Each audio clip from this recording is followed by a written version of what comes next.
திமுக வந்து நான் பிராமின்ஸுக்காக உருவாகுது. அது ஒரு இயக்கமாக ஃபார்ம் ஆகுது. அதுக்கு தலைவராக ஒரு அண்ணா உருவாகுறாரு, ஒரு ஆட்சிக்கு வராரு. அடுத்த தலைவராக கலைஞர் உருவாகுறாரு, ஆட்சிக்கு வராரு. ஆனால் அதிமுக அப்படி இல்லை. எம்ஜிஆர் தான் வெளியே வராரு, அவர் தான் கட்சி ஆரம்பிக்கிறாரு. எம்ஜிஆர் தான் கட்சி, கட்சி தான் எம்ஜிஆர். அப்படி உருவான கட்சியில் வந்து ஒரு சரியான தலைவர் இல்லை அப்படின்னா அந்த கட்சியால் ட்ராவல் பண்ணவே முடியாது. இதுவரைக்கும் வந்து நாங்கள் தலைமையோட கட்டளையை ஏற்றி நாங்கள் செயல்பட்டு பழகிட்டோம். எங்களால் வந்து யோசிக்க முடியல. ஏதாவது ஒன்று செய்யணும் அப்படின்னா அம்மா சொல்லுவாங்க, நாங்கள் செஞ்சுருவோம். இப்போ எடப்பாடி என்ன சொல்கிறாரு அப்படின்னா, ஏதாவது செய்யுங்க அப்படிங்கிறாரு. எங்களுக்கு என்ன செய்கிறதுன்னு தெரியல, நாங்கள் அதுக்கு பழகவே படலை, தலைமை உத்தரவுக்கு கேட்டு பழகிட்டதுனால எங்களால் யோசிக்கவே முடியல அப்படின்னு அவர் வெளிப்படையாகவே சொன்னார். இந்த பிரச்சனை தான் அதிமுக வந்து இப்போ பலவீனம் போடுறதுக்கு காரணமாக இருக்கும்னு நினைக்கிறேன். இடி வந்து துரைமுருகன் வீட்டில் ரைடுக்கு போகுது, செந்தில் பாலாஜி வீட்டில் ரைடுக்கு போகுது. செந்தில் பாலாஜி வீட்டுக்கு ரைடுக்கு போனப்போ செந்தில் பாலாஜி ஆதரவாளர்கள்லாம் சூழ்ந்துட்டாங்க, இடியை விரட்டி அடித்தாங்க. துரைமுருகன் வீடு ரைடுக்கு போனப்போ யாரும் இது கண்டுக்கலை. என்ன காரணம்னா செந்தில் பாலாஜி கண்ட்ரோலில் தான் இருந்துச்சு கரூர், துரைமுருகன் கண்ட்ரோலில் இல்லை வேலூர். ஸ்ட்ராங்கான லீடராக இருக்கணும், நான் அவங்களோட நிழலாக இருந்து இங்கே என்னோடய ராஜ்யத்தை இங்கே நான் செயல்படுத்துவேன். ஏன் ஈக்குவலாக இருக்க ஒருத்தவங்களை வந்து நான் லீடராக ஏற்றுக்க மாட்டேன் அப்படின்ற மாதிரியான மைண்ட் செட்டு தான் அதிமுக முழுக்க இருக்குது. இவங்க பணத்துக்காக தாவேக்கா போயிட்டாங்கன்றதை ஏற்றுக்க முடியாது. ஏன்னா இவங்கள்ட்ட இல்லாத பணம் ஒன்றும் கொடுத்துட போகிறதில்ல. எப்படியும் அவங்க இத்தனை வருஷமாக அரசியல் இருக்கும்போது அவங்களோட கான்ட்ராக்டு பிஸ்னஸ் மூலமாக அவங்களோட செல்வாக்குன்னு ஒன்று இருக்கும். அவங்க ஒரு தடவையும் கல்யாணத்துக்கு போகும்போது அவங்க மொய் வைக்கிறதே அவங்க எவ்வளோ வசதியாக இருக்காங்க அப்படின்றது நமக்கு தெரிஞ்சிடும். எடப்பாடியை பிடிக்காம செந்தில் பாலாஜி வந்தார், தங்கத்தமிழ் செல்வன் வந்தார் திமுகவுக்கு. அதுக்கு முன்னாடி பல அதிமுககாரர்கள் திமுகவுக்கு வந்து இப்போ அமைச்சர்களாகவே இருந்தாங்க. வேலுலேருந்து சேகர்பாபு வரைக்கும் பல பேர் அமைச்சர்கள் இருந்தாங்க.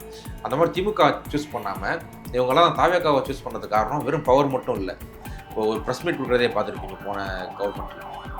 இந்த இடத்துல ப்ரெஸ் மீட் கொடுக்கும்போது இவர் பக்கத்தில் நிற்பார், வேறு இடத்துல ப்ரெஸ் மீட் கொடுக்கும்போது அந்த ஊருக்காரர் பக்கத்தில் நிற்பாருன்ற ஒரு அதிகார பரவலாக்கம் திமுகவில் இருக்குது. அது ஒரு குடும்பத்து அதிகாரமாக இருந்தாலும் அது கொஞ்சம் பரவலாக தான் இருக்குன்றதுனால அந்த பிரச்சனை கிடையாது. இப்போ தாவேக்கில் விஜய் ப்ரெஸ் மீட் கொடுக்கும்போது யார் பக்கத்தில் நிற்பானா, யார் நிற்பாங்களான்னு தெரியாது. ப்ரெஸ் மீட் கொடுப்பாரானே தெரியலையே. நம்ம வந்து வேறு ஒரு நாட்டில் ஜென்ரேட் பண்ணி கொண்டாந்து இங்கே அப்ளை பண்ண முடியாது இல்லை. அதனால் தமிழ்நாட்டில் இருக்க எல்லா பிரச்சனையும் தாவேக்காலையும் இருக்கும். என்ன தாவேக்காக்கு பெரிய ப்ளஸ்ஸாக இருக்குது அப்படின்னா, விஜய்கிட்ட இல்லாத காசா அவர் ஏன் ஊழல் பண்ண போகிறாரு, காங்கிரஸ் ஏன் வளர்ந்துச்சு, எல்லா பன்னர்களும் காங்கிரஸில் இருந்தாங்க, அவர்கிட்ட இல்லாத காசா அவரும் நம்ம காசை திங்க போகிறாரு அப்படின்னு மக்களுக்கு இருந்த அந்த அடிமை மனநிலை ஆண்டையாக இருந்த காங்கிரஸை வளர்த்து எடுத்துச்சு.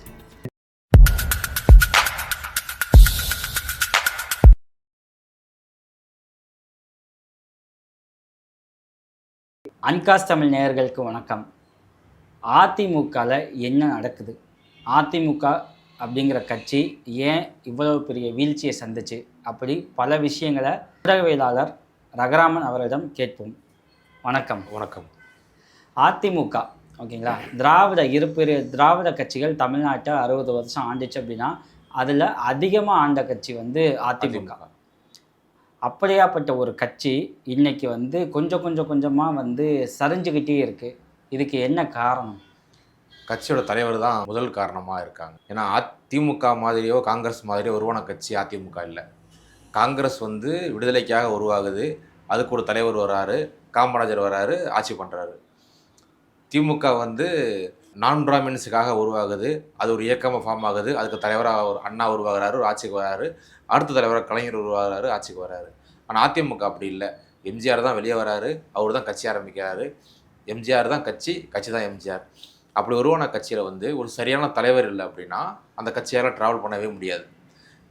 எடப்பாடி ஒரு ஆளுமை அப்படின்னு நிரூபிக்கணும் அப்படின்னா அவர் எம்ஜிஆராக இருக்கணும், அல்லது எம்ஜிஆருக்கு வாரிசான ஜெயலலிதாவாக இருக்கணும், அல்லது ஜெயலலிதாவோட வாரிசான ஒருத்தராக இருந்திருக்கணும். அவர் யாரோட வாரிசாகவும் இல்லாததுனால அவரால் கட்சியை கட்டமைப்பாக வச்சுக்க முடியல. அது கொஞ்சம் கொஞ்சமாக வீக்காக ஆரம்பிக்கிறது. தலைமை மேலே நம்பிக்கை இல்லாதவங்கெல்லாம் எடப்பாடியை விட விஜய் நல்ல ஆளுமைன்னு நினச்சிக்கிட்டு விஜய் பின்னாடி போயிடுறாங்க. நீங்கள் அப்படி சொல்லக்கூடாது. இப்போது எம்ஜிஆர் வந்து ஜெயலலிதாவை வாரிசுன்னு காமிச்சாரா? இல்லை மறைமுகமாக வந்து நேரடியாக நடந்துச்சு. இல்லை அதெல்லாம் ரைட்டு. வாரிசு அதிமுகவுக்கு எனக்கு அப்புறம் இவங்க தான் பார்த்துக்குவாங்கன்னு எம்ஜிஆர் சொன்னாரா? சொல்லலை. ஆனால் ஜெயலலிதா மக்கள் ஏற்றுக்கிட்டாங்கல்ல. ஏன்னா எம்ஜிஆருக்கு ஒரு பிம்பம் இருந்தது, அதே பிம்பம் தான் ஜெயலலிதா தனக்கு உருவாக்கிக்கிட்டாங்க.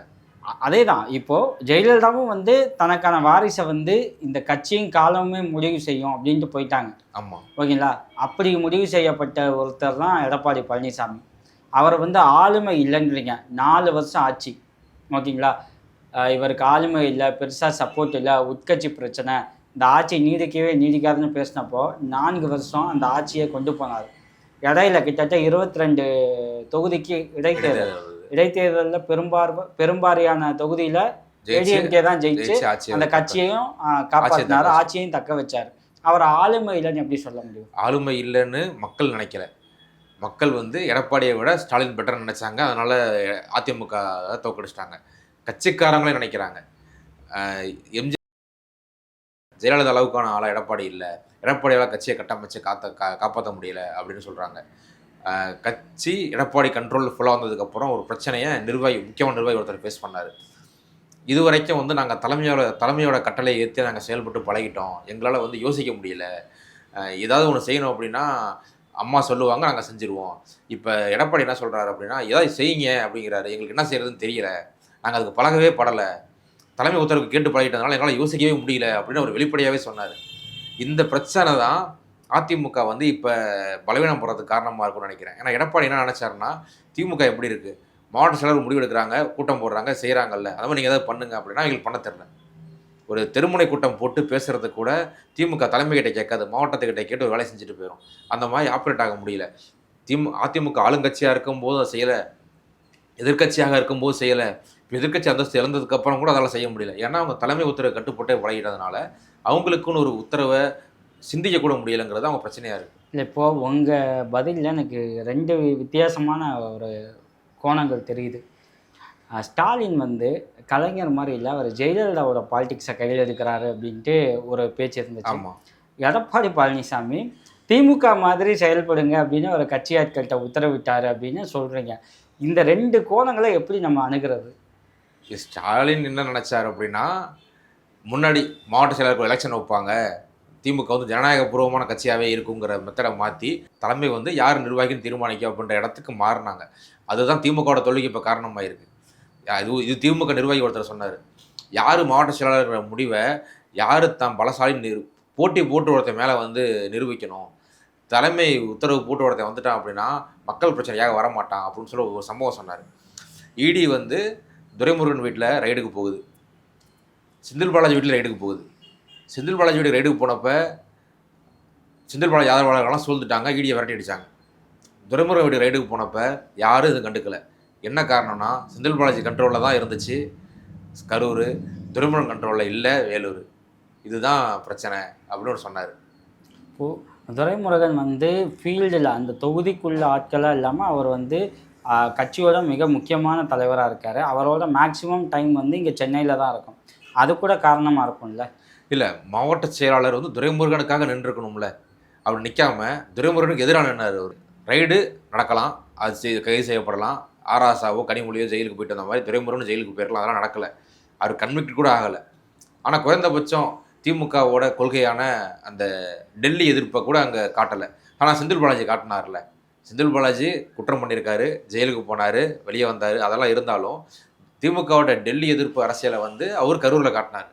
ஆனால் அதை தவறிட்டார்ல துரைமுருகனால் அதை செய்ய முடியல. என்ன காரணம்னா, துரைமுருகன் ஆதரவு பெற்ற மாவட்ட செயலர் அங்கே இல்லை.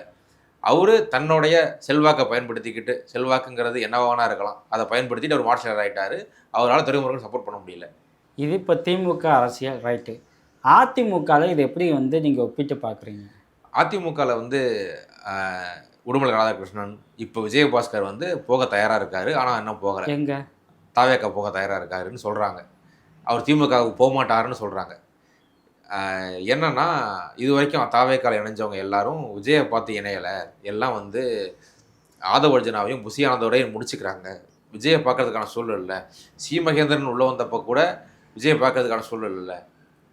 எப்போ விஜயை பார்க்கறதுக்கு ஒரு கேட் ஓப்பன் ஆகுதோ அப்போ போய் சேர்ந்துக்கலாம் அப்படின்னு காத்திருக்காரு அப்படின்னு சொல்கிறாங்க. யார்? விஜயபாஸ்கர். ஓகே. இது வந்து அவர் அதிமுகவில் சேரலாம், இல்லை திமுக கூட இங்கே வந்துருங்கன்னு கூப்பிட்டுக்கலாம். ஏன்னா புதுக்கோட்டையில் ராலிமலையில் திமுக கொஞ்சம் வீக்காக தானே இருக்கும் விஜயபாஸ்கர் இருக்கும்போது, அப்படி கூட இருக்கலாம். ஆனால் இவங்களோட ஆப்ரேஷன் மெத்தேடே வந்து என்னென்னா, ஸ்ட்ராங்கான லீடராக இருக்கணும், நான் அவங்களோட நிழலாக இருந்து இங்கே என்னோடய ராஜ்யத்தை இங்கே நான் செயல்படுத்துவேன், ஏன் ஈக்குவலாக இருக்க ஒருத்தவங்களை வந்து நான் லீடராக ஏற்றுக்க மாட்டேன் அப்படின்ற மாதிரியான மைண்ட் செட்டு தான் அதிமுக முழுக்க இருக்குது. இவங்க பணத்துக்காக தாவேக்கா போயிட்டாங்கன்றதை ஏற்றுக்க முடியாது. ஏன்னா இவங்கள்ட்ட இல்லாத பணம் ஒன்றும் கொடுத்துட போகிறதில்ல.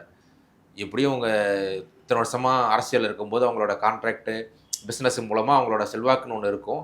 அவங்க ஒரு தடவையும் கல்யாணத்துக்கு போகும்போது அவங்கள அவங்க மொய் வைக்கிறதே அவங்க எவ்வளோ வசதியாக இருக்காங்க அப்படின்றது நமக்கு தெரிஞ்சிடும். இந்த பணத்தை தாண்டி ஒன்றும் பெருசாக தாவேக்கால வந்துட போகிறதில்ல. இருந்தாலும் ஏன் தாவேக்கா போகிறாங்க அப்படின்னா, எடப்பாடியை விட விஜய் பெட்டராக தெரிகிறாரு. விஜய் வந்து ஹெட் குவார்ட்டர்ஸ் வந்து முடிவெடுக்கிறாரு. அந்த முடிவு ஆதவர்ஜனா மூலமாக வெளியே வருது, செயல்படுத்துகிறாங்க. நமக்கு எந்த பிரச்சனையும் இல்லை, நம்ம அங்கே போயிடுவோம். விஜய் வந்து ஒரு ஆளுமையை ஏற்றுக்குவோம் அப்படின்ற மைண்ட் செட்டில் இருக்காங்களோன்னு தான் பார்க்க வேண்டியிருக்குது. ஆனால் இங்கே விஜயே வந்து அவர் ப்ராப்பராக முடிவெடுக்க மாட்டேங்கிறாரு. நிழல் சிஎம்மாக வந்து ஆதவர்ஜனா தான் செயல்படுறாரு அப்படிங்கிற ஒரு குற்றச்சாட்டு இருக்கே தாவேக்கால. அதிமுகவில் அந்த பிரச்சனை நடந்துச்சுல்ல, ஜெயலலிதா முடிவெடுக்க மாட்டாங்க, சசிகலா தான் முடிவெடுப்பாங்கன்ற பிரச்சனை நடந்துச்சுல்ல. அது ஏதோ ஒரு பிரச்சனை, எந்த முடிவு யார் எடுத்தாலும் பிரச்சனை இல்லை. என்ன முடிவு எடுத்தாலும் அது விஜயோட முடிவு தானே, மக்களை பொறுத்த வரைக்கும், கட்சியை பொறுத்த வரைக்கும். அது ஆதவர்ஜனா முடிவு அப்படிலாம் இல்லை. தாவேக்கா தலைமை எடுத்த முடிவு, அதிமுக தலைமை எடுத்த முடிவு, இப்படி தானே இருக்கே தவிர அந்த முடிவை யார் எடுத்தா என்ன. விஜய்க்கு விருப்பம் இல்லாத எந்த முடிவையும் ஆதவர்ஜனா எடுக்க போகிறதில்ல. விஜய்கிட்ட சொல்லிட்டு செய்வார், இல்லை சொல்கிறத செய்வார், இல்லை செஞ்சுட்டு சொல்லுவார். ஏதோ ஒன்று ஒரு அண்டர்ஸ்டாண்டிங் இருக்குது தானே போகுது. இந்த சிக்கல் இல்லாமல் இருக்குது அவங்கள்ட்ட. அடுத்து என்ன பண்ணணுன்ற பிரச்சனைலாம் இல்லை. அவங்க சொல்லிடுவாங்க, அதை பண்ணால் போதும், நம்ம யோசிக்க வேண்டாம், நம்ம வேலையை மட்டும் செஞ்சால் போதும் அப்படின்னு நினைக்கிறாங்க. அப்போது அதிமுக கட்சி வந்து இப்போ வந்து உடைக்கப்பட்டுக்கிட்டு இருக்குது. ஆமாம். அப்போ அது விஜயோட முடிவு தான், அதை ஆதவர்ஜனா செயல்படுத்துகிறாரு அப்படின்னு சொன்னீங்க அப்படின்னா, இது எந்த வகையில் ஒரு ஜனநாயகமான அரசியலாக இருக்கும்?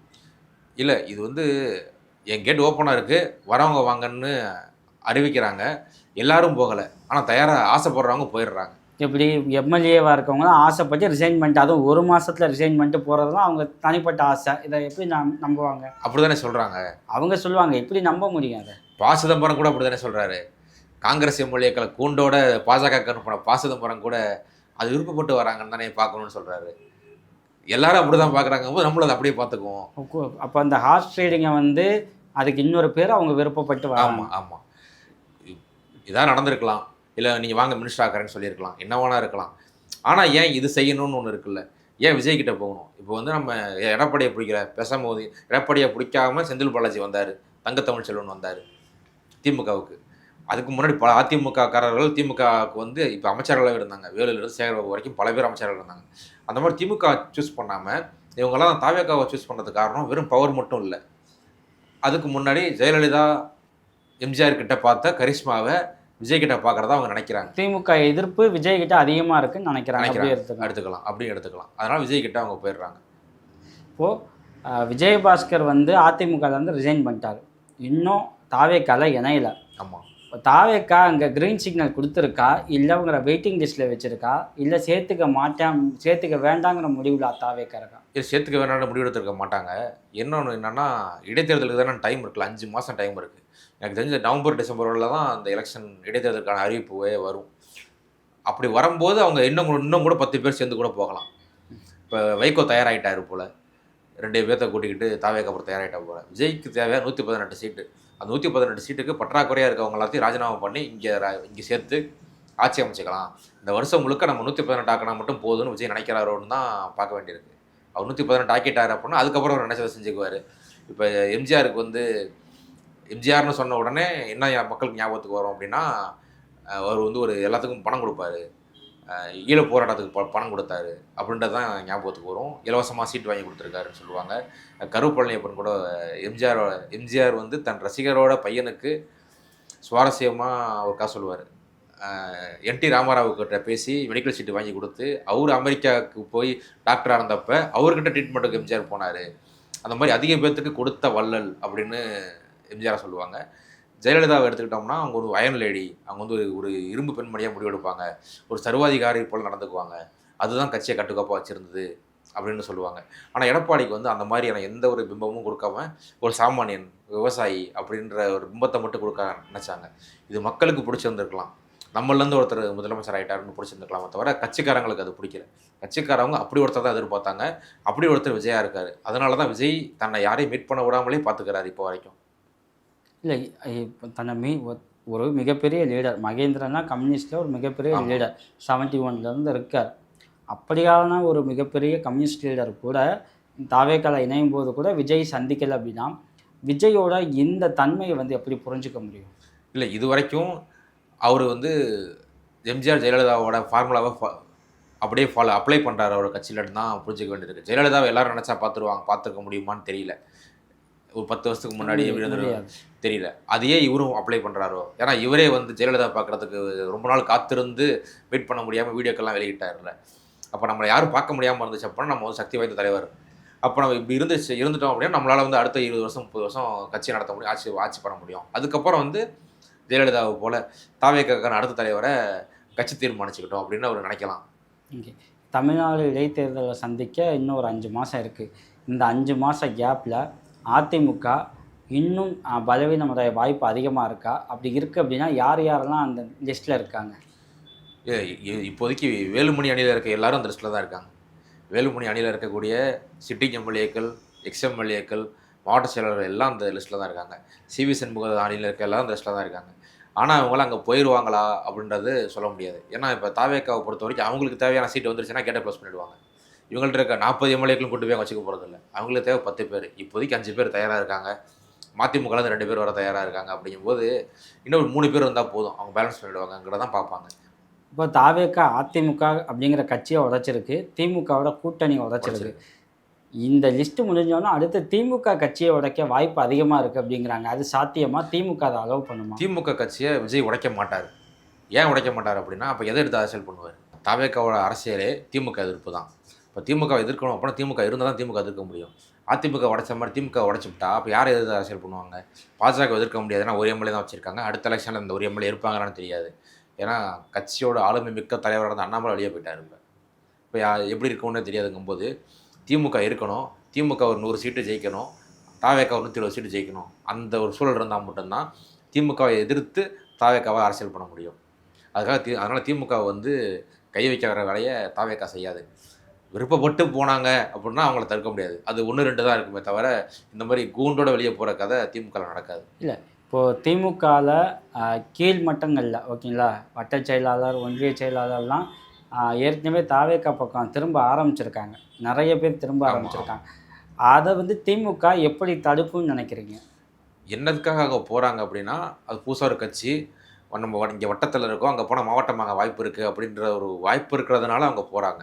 அந்த மாவட்ட பொறுப்பை எங்கேயே கொடுத்துட்டு அவங்க அதை விட பவர்ஃபுல்லாக இங்கே இருந்துட்டு போயிடுவாங்கன்றதுனால திமுக இதை செஞ்சால் அது திமுகவில் பாசிபிள் இல்லையே. ஏன்னா அங்கே நிறைய பேர் இருப்பாங்க. ஒரு அடுத்த கட்ட லெவலுக்கு வந்து முன்னேற்றுறது அவ்வளோ ஈஸி இல்லைல்ல. இல்லை, இப்போ தானே வந்து தோல்விக்கான காரணங்களுக்கான ஃபீட்பேக்கை வாங்கியிருக்காங்க. ஃபீட்பேக்கில் அதுவும் இருந்துச்சு அப்படின்னா அதை கட்சி தலைமை எடுக்கிற முடிவு வந்து தொண்டர்களுக்கு சாதகமாக இருந்துச்சுன்னா வெளியேற்றதை தடுத்துடலாம். இன்னொன்று, திமுகங்கிறது அந்த சிஸ்டம் எப்படி இருக்கோ அப்படியே ஆப்ரேட் ஆகுதுங்கிறதுனால அது ஈஸியாக அதை உடச்சிட முடியாது. மற்ற கட்சிகள் மாதிரி எல்லா அதிகாரமும் தலைமைக்கு அப்படின்னு இல்லாமல் திமுகவில் வந்து கீழே வரைக்கும் அந்த வார்டுக்கு அவனை தாண்டி எதுவும் செய்ய மாட்டாங்க. இந்த கூட்டம் அப்படின்னா தலைவரே அவர் பக்கத்தில் வச்சு தான் செய்வார் அப்படின்ற ஒரு சிஸ்டம் ஃபாலோ பண்ணுறாங்கல்ல. இப்போ ஒரு ப்ரெஸ் மீட் கொடுக்குறதே பார்த்துருப்பீங்க போன கவர்மெண்ட்டில். இந்த இடத்துல ப்ரெஸ் மீட் கொடுக்கும்போது இவர் பக்கத்தில் நிற்பார், வேறு இடத்துல ப்ரெஸ் மீட் கொடுக்கும்போது அந்த ஊருக்காரர் பக்கத்தில் நிற்பாருன்ற ஒரு அந்த அதிகார பரவலாக்கம் திமுகவில் இருக்குது. அது ஒரு குடும்பத்து அதிகாரமாக இருந்தாலும் கொஞ்சம் பரவலாக தான் இருக்குங்கிறதுனால அந்த பிரச்சனை கிடையாது. இப்போ தாவேக்கில் விஜய் ப்ரெஸ் மீட் கொடுக்கும்போது யார் பக்கத்தில் நிற்பானா, யார் நிற்பாங்களான்னு தெரியாது. ப்ரெஸ் மீட் கொடுப்பாரானே தெரியலையே. மதுரையில் ஒரு தடவை கொடுத்தார்ல, நான் வந்து ஷூட்டிங் போகிறேன், அது வந்து கேம்பெயினோட ஒன் ஆஃப் த இது பாட்டு. அது அந்த மாதிரி இப்போ எல்லாம் அடுத்த எலெக்ஷன் ஒரு கேம்பெயின் பண்ணுறாருன்னா கூட, இப்போ 29 எலெக்ஷனுக்கு ஒரு கேம்பெயின் பண்ணுறதுக்கு ஒரு ப்ரெஸ் மீட் கொடுக்குறாருன்னா கூட அப்போ அந்த மாடல் செயலர் பக்கத்தில் நிற்பாரான்னு கேட்டால் தெரியாது. இந்த பிரச்சனை வந்து திமுக இல்லைங்கிறதுனால திமுக வந்து மற்ற கட்சிகள் ஃபேஸ் பண்ணக்கூடிய எந்த பிரச்சனையும் திமுகவுக்கு வரப்போகிறதில்ல. ஆட்சியில் இருக்கா இல்லையாங்கிறது தான் திமுக ஒரே பிரச்சனையாகவே இருக்கும். இப்போ அதிமுகலையும் சரி திமுகலையும் சரி, இப்போ திமுக வச்சுக்கோங்க, திமுகவில் இருந்த பிரச்சனையை இவங்களே வந்து புதுசாக இவங்களே வந்து ஆதிக்கத்தில் இருந்தால் கீழேருந்து போஸ்டர் ஒட்டினவன், கொடி கட்டினவன் அவன்லாம் மேலேயே வர முடியல திமுகவில் அப்படிங்கிற குற்றச்சாட்டு திமுகவில் இருந்துச்சு. இருக்குது. விஜய் வந்து இப்போது திருச்சியில் தேங்க் பண்ணுற அந்த மீட்டிங்கில் கூட தோல்விக்கான காரணம் உங்கள் ஃபேமிலியிலே இருக்குங்க. ஆமாம். ஸோ அதோட மீனிங் என்ன அப்படின்னா, கீழே அடிமட்ட தொண்டன் பவருக்கு வர முடியலை. அதான் இப்போ நீங்கள் விஜய் தாவேக்காருங்க, வேறு கட்சியிலேருந்து வந்தவங்கலாம் இன்றைக்கி மினிஸ்டர், எம்எல்ஏ. விஜய்க்கு போஸ்டர் ஒட்டினா கொடி கட்டினவன் இருக்கான் பார்த்தீங்களா, அந்த மக்கள் இயக்கம்லேருந்து, அவனுக்கான அதிகாரம் இல்லை, வழங்கப்படலை அப்படிங்கிற பிரச்சனைகள் இப்போ கட்சிக்குள்ளே வெடிக்க ஆரம்பிச்சிருக்கு. இப்போ தாவேக்கா எந்த வகையிலான மாற்றம்னு இது புரியல. அதே தானே அப்படியே இங்கேயும் செய்யுது. இல்லை, சிஸ்டமே அப்படி தான் இருக்குது, தமிழ்நாடே அப்படி தான் இருக்குது, இந்தியாவே அப்படி தான் இருக்கும்போது இந்தியாவிலேருந்து உருவாகிற கட்சி அது அப்படி தான் இருக்கும். நம்ம வந்து வேற ஒரு நாட்டில் ஜென்ரேட் பண்ணி கொண்டாந்து இங்கே அப்ளை பண்ண முடியாதுல்ல. அதனால் தமிழ்நாட்டில் இருக்க எல்லா பிரச்சனையும் தாவேக்காலையும் இருக்கும். என்ன தாவேக்காக்கு பெரிய ப்ளஸ்ஸாக இருக்குது அப்படின்னா, விஜய்கிட்ட இல்லாத காசா அவர் ஏன் ஊழல் பண்ண போகிறாரு? காங்கிரஸ் ஏன் வளர்ந்துச்சு? எல்லா பண்ணியர்களும் காங்கிரஸில் இருந்தாங்க. அவர்கிட்ட இல்லாத காசா அவரும் நம்ம காசை எடுத்து திங்க போகிறாரு அப்படின்னு மக்களுக்கு இருந்த அந்த அடிமை மனநிலை ஆண்டையாக இருந்த காங்கிரஸை வளர்த்து எடுத்துச்சு. அதே மாதிரி இருக்க மைண்ட் செட்டு ஒரு பண்ணையாரை ஏற்றுக்கிட்ட மாதிரி விஜய் ஏற்றுக்குவாங்க. விஜய்க்கு வந்து இதெல்லாம் பிரச்சனையாக இருக்க போகிறதில்ல. தொண்டர்களுக்கே நமக்கு பதவி தரல அப்படின்ற எண்ணம் வராது. நம்ம அண்ணன் ஆட்சிக்கு வந்துட்டாருன்ற மாதிரி ஒரு திருப்தி இருக்குமே தவிர நம்மளை தாண்டி இவங்க வளர்ந்துட்டாங்களே. அந்த திருப்தி மக்களுக்கு இருக்கும், தொண்டர்களுக்கு இருக்குமா, நிர்வாகிகளுக்கு இருக்குமா? மக்கள் ஒருத்தவங்க தானே தொண்டர்கள். நிர்வாகிகளுக்கு அது வந்து ரொம்ப சொற்பம் தான். ஒருத்தவங்க 2 பேருக்கு தான் இருக்கும். இப்போ ஏதோ ஒரு தொகுதியில் கவுண்டம்பாளையத்தில் ஏதோ தொகுதியில் கோயம்புத்தூரில் போட்டி போட்ட ஒருத்தவங்க வந்து திமுக இணைஞ்சிட்டாங்க, போட்டி போட்டு தோற்றவங்க அப்படின்னு சொல்கிறாங்க. ஆனால் ஒருத்தவங்க 2 பேர் போகலாம். ஆனால் பெரும்பாலும் மக்களுக்கு வந்து ஏதோ போராடி ஆட்சிக்கு வந்துட்டார், நமக்கு அந்த அளவுக்கு போகிறதுக்கான தகுதி இல்லை அப்படின்ற எண்ணம் தான் மெஜாரிட்டியாக இருக்கும். அதனால் அவங்களுக்கு இது ஒரு விஷயமா இருக்காதுன்னு தான் நினைக்கிறேன். அதிமுக அந்த கட்சி 3வது இடம் வந்தாலும் ஒரு 20% ஓட் பேங்க்கில் ஒரு முக்கியமான கட்சியாக இருக்குது. இந்த கட்சியோட வளர்ச்சிக்கும் இனிமேல் எடப்பாடி பழனிசாமி என்ன செய்வார்? அப்படி செஞ்சால் அது எடுபடுமா? இல்லை, அப்படி பார்த்தா பக்கத்து மாநிலத்தில் உதாரணம் இருக்குது. ஜெகன்மோகன் ரெட்டியோட அலை அடித்த காலகட்டத்தில் சந்திரபாபு நாயுடு காணாம போயிட்டார். 20 சீட்டை முதல் ஜெயிச்சார். இதுக்கப்புறம் அரசியல் வாழ்க்கை முடிஞ்சு போச்சு, வயசாகி போச்சு வேறு அவருக்கு.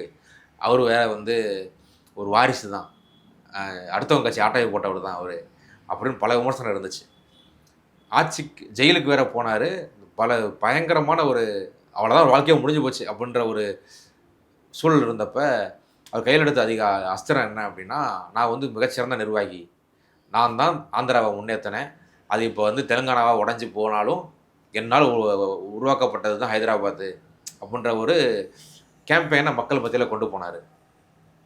நான் ஒரு சிறந்த நிர்வாகி அப்படின்னு காட்டிக்கிட்டாரு. கூட ஒரு நடிகரை வச்சுக்கிட்டாரு, கூட ஒரு தேசிய கட்சி வச்சுக்கிட்டாரு, ஆட்சியை பிடிச்சார். மெஜாரிட்டியோட ஆட்சியை பிடிச்சாலும் தேசிய கட்சிக்கு என்ன செய்யணுமோ, அந்த நடிகருக்கு என்ன செய்யணுமோ அதை செஞ்சார். இந்த மாதிரி ஒரு சூழல் எடப்பாடிக்கு நடக்கலாம். தன்னை ஒரு சிறந்த நிர்வாகியாக காட்டிக்கலாம்.